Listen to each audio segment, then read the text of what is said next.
In this episode of American Greed, the shadowy world of film financing, where fortunes can be stolen. We are just dying to make this movie, and we put so much into it, and now somebody's stolen it away from us.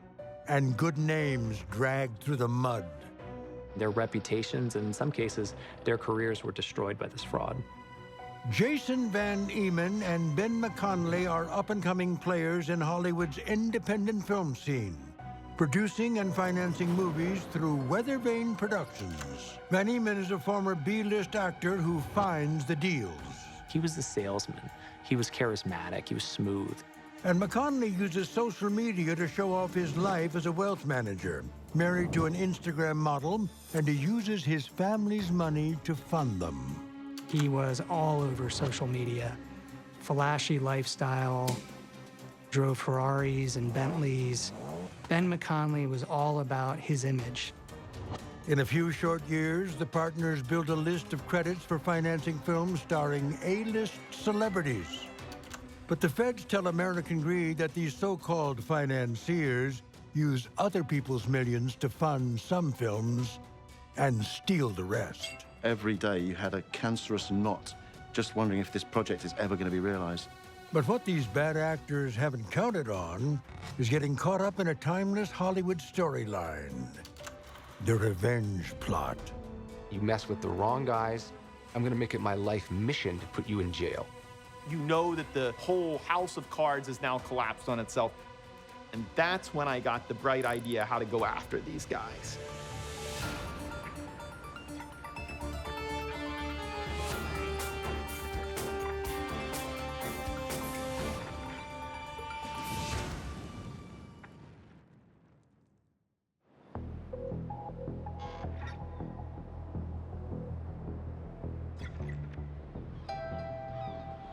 In the spring of 2015, production is moving along on the independent feature film Inside Game, the story of an infamous NBA betting scandal, and the passion project of venture capitalist turned filmmaker Paul Martino. We've scouted locations, we have a director, we're ready to go. Martino has put up $1.25 million of his own and believes those funds have been matched by Jason Van Eman and Ben McConley of Weather Vane Productions. We thought we had found a perfect partner to go fill in the other half of the financing to make the movie. But before the cameras can roll, there's trouble. The line producer calls me up, he says, "Paul, why is there no money in the production account?" It's not just a mystery.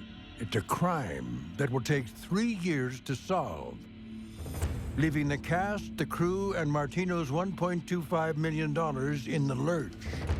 They had found this sweet spot where they wanted to make the movie, and then as they were closing in on getting production started, that money was gone.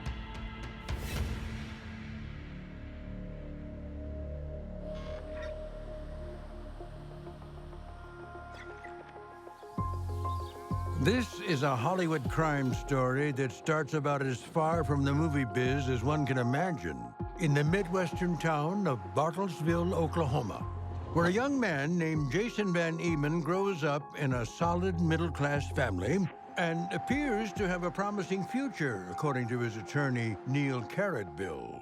He was a good student. He was a good athlete. He early on had an ambition to be a fighter pilot. And he actually got into the Air Force Academy, which is no small accomplishment. But after a year at the Air Force Academy, Van Eman decides it's not for him. There is another dream calling. The kid really wants to be in pictures. Like so many aspiring young actors before him, he heads to Hollywood. He actually achieved some success as an actor by getting a number of roles, and in fact had 2 starring roles in some smaller budget films.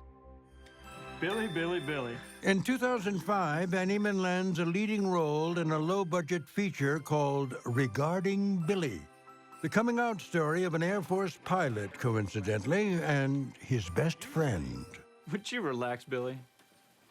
Get over here, let's catch up. But Van Eman is still waiting on his big break and struggles to make a living as an actor. By 2006, he leaves Los Angeles to get married and start a family in Oklahoma. But one foot remains firmly in Hollywood. He wanted to transition from acting into actually making movies.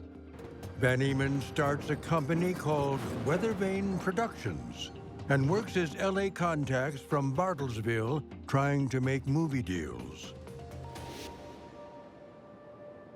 Around 2011, Van Eman meets 29-year-old Miami investor Ben McConley through a mutual business associate, a Hollywood producer who has worked with Van Eman on film production and with McConley on film investing. Ben McConley owns Forest Capital Partners and claims to control an inherited portfolio of massive wealth run through his so-called family office. He had the fancy clothes. He had the fine jewelry. He had all the Ferraris and Maseratis you would want to see. He was flying on private jets, trips to Las Vegas. He appeared to be someone who could finance film and other projects. The high-flying Florida financier and the Oklahoma producer decide to partner up with a business plan and a dream to become well-known players in the indie film world. Mr. Van Eman spoke the language of Hollywood, and he could assure the investors and the producers who were, looking for money that he was going to be able to match or finance about 50% of the budget. He told them that his financial partner, Ben McConley, was going to be the one who actually put the assets into the deal. The partnership produces a series of low-budget, straight-to-streaming Christian faith-based projects, with titles including The Sparrows and Fishes in Loaves, Heaven Sent. These get little traction, but serve an important purpose: to build Van Eman's reputation as a producer, as well as building producing credits. The more projects, the more movies they made, the more reputable directors, producers, and actors that they had on board, the more legitimacy they had. In a real way, their credibility was their IMDb pages. Stacy Keach here, feeling greedy for more videos like this one? Then be sure to like and subscribe right here on CNBC Prime.